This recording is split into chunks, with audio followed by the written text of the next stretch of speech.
दूध टाकून घेते. कृष्ण हरी आता आखाड महिना चालू आहे. आखाड तळायचं, गाहऱ्या, दफाटी, पुऱ्या. आज मी मालकाला पुऱ्या आणि गुळवणी केले. आता वाढवून घेते.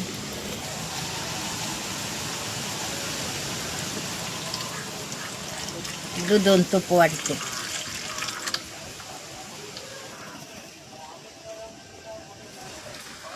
आज मालकींनी काय काय जेवण वाढले ते तुम्हाला सांग. हे गुळ दूध, हे पुऱ्या. या बाळांनो, जय रामकृष्ण.